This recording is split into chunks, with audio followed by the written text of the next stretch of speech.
صباح الخير. النور قاطع وفي ناس بتبني جنبنا وعمالة تخبط، وعندي امتحان بكرة. عملت ايه بقى؟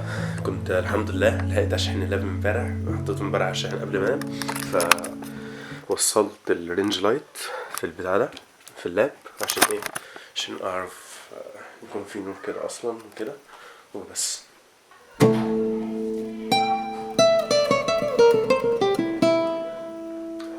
انا مش عارف اذاكر هنا.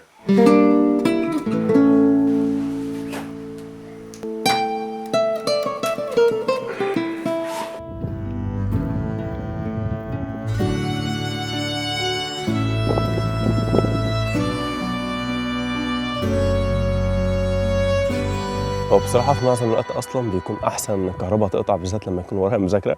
عشان إيه؟ ما بيبقاش ولا في نت ولا في تلفزيون ولا في حاجة تقريبا. التليفون من غير نت ملوش لازمة برضه، فبيكون بقى إيه أسهل إن هو مفيش مشتتات وكده، إن المذاكرة على طول دايركت كده. إنما بقى عشان في حد بيبني وتخبيط وكده، فأنا إطلاقا مش عارف أذاكر في البيت، وكمان عندي امتحان بكرة، فمحتاج إن أنا أخلص دول. فاضل شابترين بس، فأنا هنا معايا اللاب ومعايا السماعة وإيه، وخلاص الشابترين دول صح.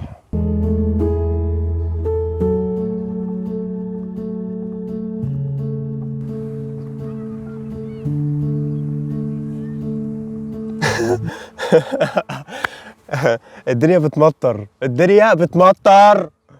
انا هسيب البيت وهسيب الكهرباء قطعه والناس بتبني واجي هنا في ايه؟ لا، ما انا مش رايح الامتحان بكره، ما فيش امتحان بكره كده. بس تصدق الجو حلو. لا بس هو في ايه يعني؟ في ايه؟ انا مش عارف بقى. يعني في كهرباء قطعه والناس بتبني والدنيا بتمطر. طب اقعد فين تاني؟ طيب انا مش رايح الامتحان. هو كده يعني. انا حاسس ان دي اشاره. انا مش لازم اروح الامتحان ده. هو اصلا امتحان قضايا، يعني قضايا مجتمعيه وملوش لازمه، معلوش علاقه بالكليه اصلا. وانا غلطان ان انا ايه، ان انا مش عايز اذاكر، مش مذاكره. بصراحه الجو هنا في سلام كده، عارف انت، لو في بيس كده انت عايز فيه، مفيش حاجه بتشتتك ومركز اكتر، والجو حلو وهوا وكده. بس يعني انا مش عارف الدنيا مطرت ليه والله. يعني مش وقته خالص، مش وقته خالص. بس يعني هي دي اشاره انا كده مش هذاكر وانا مستريح. انا كده هروح انام. شويه عيوب بالنسبه للمذاكره هنا، وان انا افتح هنا اللاب، ان اصلا انا قاعد وورايا الشمس والنور هنا شديد وكده، فشاشه اللاب مش احسن حاجه طبعا في وش الشمس. ف لو هعمل حاجه او هقرا حاجه فده مش احسن حاجه. فانا عندي فيديوهات فده كويس يعني. بس برضه الدنيا بتمطر. وحاجه كمان، انا اصلا بذاكر دلوقتي في وسط اراضي كتير يعني. بس صاحب الارض اللي انا قاعد فيها دلوقتي ما يعرفش ان انا قاعد هنا، ولو جه مره واحده كده هيفتكرني بسرق. فاشوف طريقه اقول لصاحب الارض ان انا مش بسرق والله ولا حاجه، وهو اصلا زارع بسله يعني، وانا ما بحبش البسله، فخليه يطمن. بس الدنيا بتمطر يعني. انا كده هروح وانا مستريح. مش كده؟ انا مستريح. بس انا هقعد هنا شويه عشان الجو رايق جدا.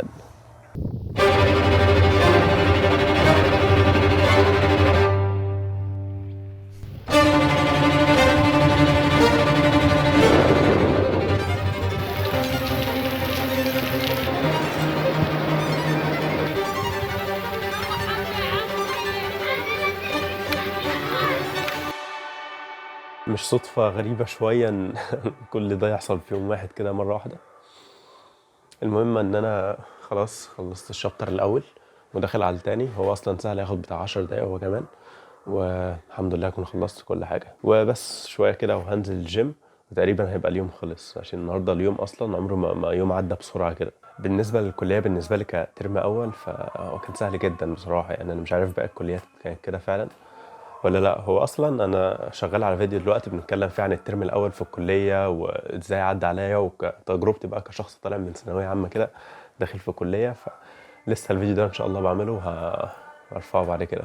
بس لو سالت بقى اسوأ حاجه حرفيا ما حبيتهاش في الكليه، فهي المواصلات مش الكليه نفسها بس. وبعدين ما فيش فرق كبير اصلا من بين الانتقاله بتاعت من ثانوي الكليه دي، غير تقريبا كل حاجة يعني. ضغط المذاكرة والمذاكرة نفسها. يعني أنا تقريبا ما ذاكرتش طول الترم غير 3-4 مرات. وبعدين المسافه اصلا بين الميد ترم والاخر السنه، يعني انا ما لحقتش اروح الكليه يومين على بعض، فلا الفرق كبير، الفرق شاسع. حاجه اخيره، انا اصلا منقطع عن الجيم بقالي تقريبا 4 5 شهور، وتقريبا انا قلت الكلام ده في 3 4 فيديوهات قبل كده. بس النهارده بقى بدايه جديده مع انسان جديد، سيف انسان جديد ان شاء الله. هحاول اكمل 30 يوم ولا حاجه، وعشان بعرف اكمل ممكن نعمل حاجه على الانستجرام مثلا، انزل الصوره كل يوم على الانستجرام ولا حاجه. مم. يلا ان شاء الله بقى هنتظم المره دي ان شاء الله، كبدايه جديده، بدايه جديده يعني. بس يلا نروح الجيم. حاجه اخيره، هو اصلا اللي قعدني من الجيم ال5 شهور دول كان الشهرين، اخر شهرين من اخر شهرين في الثانويه عامه. الشهرين دول كانوا شهرين يعني زي الخرا. فمن ساعتها بقى وانا يعني تقريبا من ساعه ما بدات الجيم من 3 سنين، اللي هو 3 سنين اللي انا رحتهم ورا بعض دول، ما قعدتش من الجيم اسبوع على بعض. وبعدين جيت بقى في الشهرين دول قلبوا الدنيا كلها. ف الحمد لله المغرب اتأذن اروح الجيم. جس وات، الكهرباء قطعت تاني. انا والله كنت خلاص لبست ورايح الجيم، خلاص جهزت الشنطه وكل حاجه.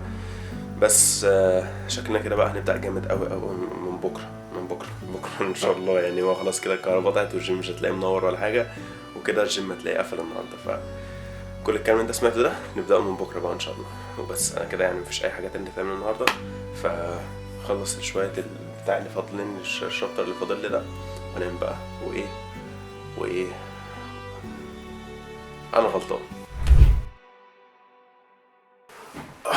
صباح الخير، يا رب النهارده يبقى احسن من امبارح.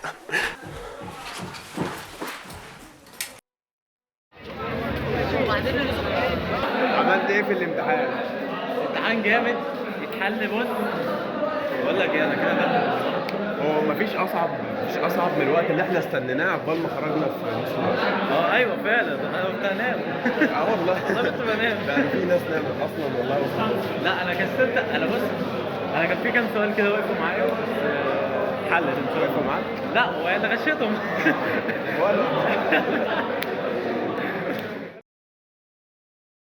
الامتحان كان سهل جدا جدا جدا جدا، كله معلومات عامه اصلا يعني. وانا كان يستاهل بصراحه ان انا ما ذاكرهوش، ويستاهل اللي حصل امبارح ده كله، وانا كنت غبي ان انا ما خدتوش كاشاره يعني. بس دلوقتي انا في التحليل دلوقتي. النهارده انا رحت 3 محافظات، الشرقيه والغربيه والقاهره. فبس اشوفك الخميس الجاي بقى ان شاء الله.